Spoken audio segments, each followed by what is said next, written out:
Hi there, I'm Dominic, indie game dev and student from Germany. Currently, I am working on a multiplayer tower defense game named Arton with Unity and my own custom server.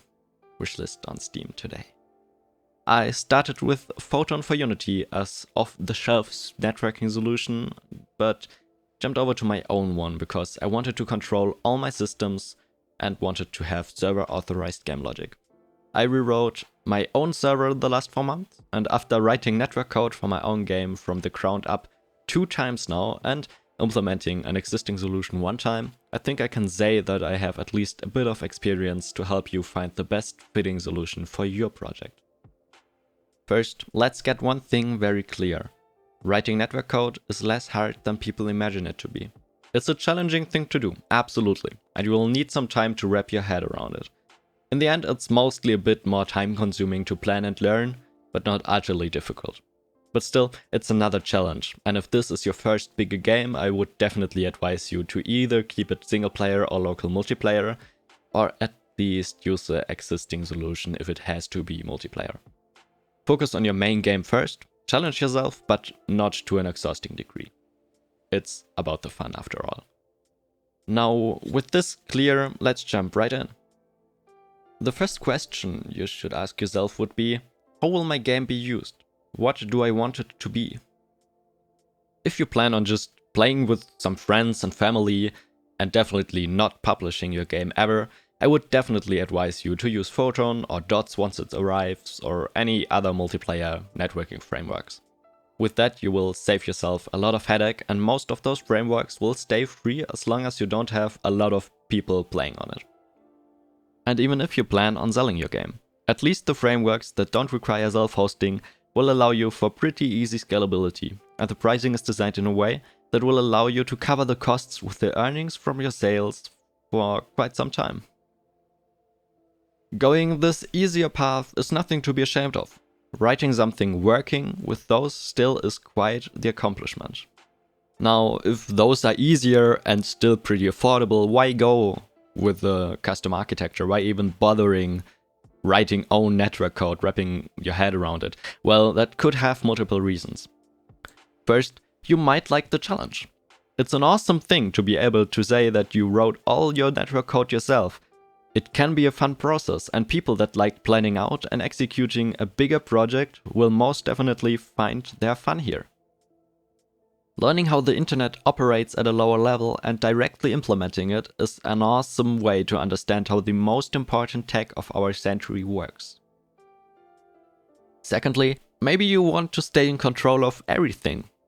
When writing your own networking solution, you decide how much you should strain your servers, how many players can play on one. You decide how big you want to scale, how much you're able to pay. You decide about the level of optimization that goes into it, the amount of fail-safes, how interaction between servers and players should even look like. With that comes control over the exact costs, over the whole experience. You are not dependent on a third party.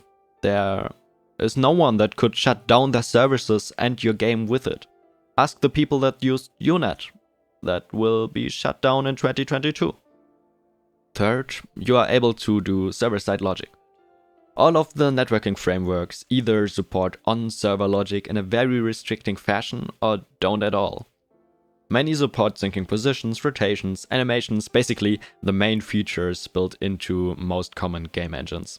But not a lot besides that.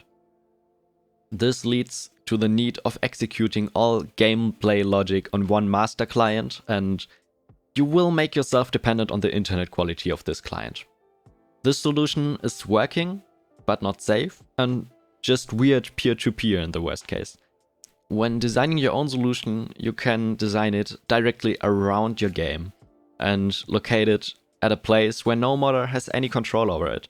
The modder still could manipulate their own game, but this won't affect any other players. Alright, maybe you don't want to completely write something custom, but don't want to use something completely static. I would advise you to take a look into networking libraries.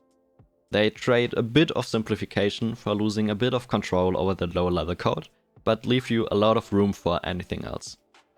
I haven't used a lot of those, I'm mostly keeping it to my own code, but LightNetLib and Netcore server looked great so far. Links to the GitHubs are in the description. If you know anything better, please let me know in the comments. I will add the links to the description accordingly.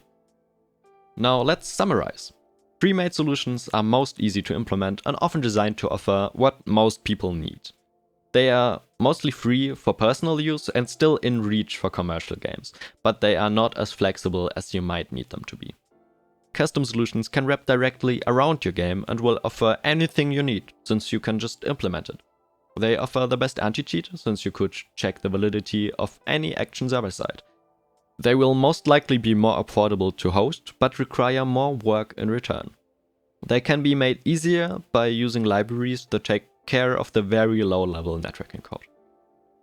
Now, that would be it for the video, but there's a lot more to talk about in depth, so I will turn this thing into a short series. Make sure to subscribe to not miss any other videos. I will talk a lot more in depth about the most important aspects about protocols, abstraction, scalability, encryption. Make sure to leave a like, that stuff helps me out a ton.